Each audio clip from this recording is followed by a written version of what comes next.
On va regarder maintenant comment on peut prédire si un précipité va se former lorsqu'on mélange plusieurs composés. Donc je vais commencer avec un exemple tout de suite. Alors je vais prendre NaCl que je vais faire réagir avec AgNO3. Donc je fais réagir ces deux composés et je voudrais savoir s'il va y avoir formation de précipité ou pas.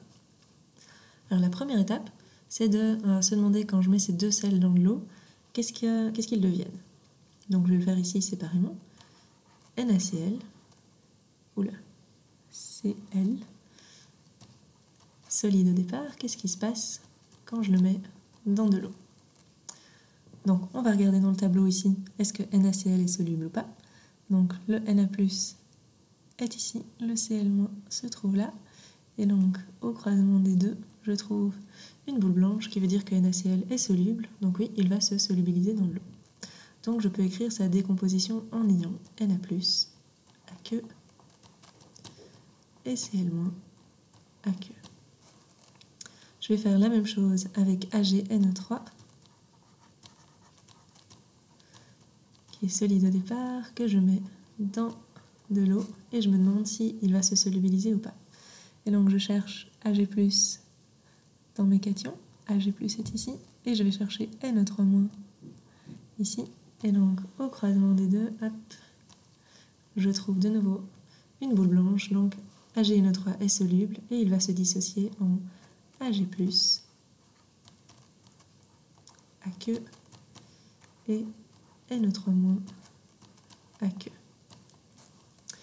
Donc, je me retrouve avec ici 4 ions qui sont en solution. Ils sont tous dans la même solution. Et ce que je vais regarder maintenant, c'est est-ce qu'avec ces 4 ions, je peux arriver à former un composé qui va être insoluble. Pour faire ça, je vais chaque fois essayer de former un composé qui est formé d'un cation et d'un anion. Alors j'ai déjà fait le composé qui est formé du cation Na+, et de l'anion Cl-. Donc il me reste à faire un composé qui est formé du cation Na+, et l'autre anion, l'anion NO3-. Et donc quand je fais un composé avec Na+, et NO3-, est-ce que celui-ci va être soluble ou pas? Donc le composé en question, ce serait NaNO3. Et donc je vais regarder dans mon tableau de solubilité, est-ce que NaNO3 est soluble? Donc j'ai du Na+, ici, le NO3- ici. Quand je croise les deux, j'arrive à un petit rond blanc. Ça veut dire que NaNO3 est soluble. S'il est soluble, ça veut dire qu'il ne forme pas de précipité. Donc comme ici, ce qui m'intéresse, c'est de savoir s'il y a un précipité. Jusqu'ici, il n'y a pas de précipité. Je vais faire le même procédé avec les deux ions qui me restent. Donc il me reste le cation Ag+, et l'anion Cl-, et je vais regarder si je forme un composé avec du Ag+, et du Cl-, c'est-à-dire de l'AgCl. Est-ce que ce composé va être soluble ou pas? Et donc je retrouve Ag+ dans mon tableau et Cl- dans les anions.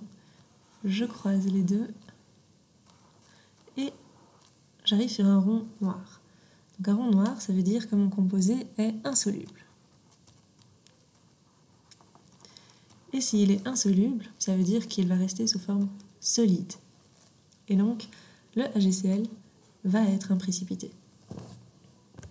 Donc, dans mon équation ici, je peux écrire que quand je mets NaCl et AgNO3, je vais obtenir AgCl solide plus Na+, plus NO3-. Alors, ces deux ions, je ne les mets pas ensemble, vu que quand on les met ensemble, on regarde, on voit que c'est un composé qui est soluble, donc on a beau essayer de les mettre ensemble, ils vont toujours se dissocier et former les ions Na+, et NO3-. Et donc ici, j'ai ma réaction qui se produit entre NaCl et AgNO3. Je forme du AgCl solide et j'ai des ions Na+, et NO3- en solution. Alors, pour simplifier encore mon équation, je peux l'écrire sous la forme ionique en simplifiant tous les ions qui ne servent à rien, en simplifiant les ions spectateurs. Donc quels sont les ions indispensables pour fabriquer du AgCl? C'est uniquement Ag+, et Cl- que je vais mettre ensemble pour obtenir du AgCl solide.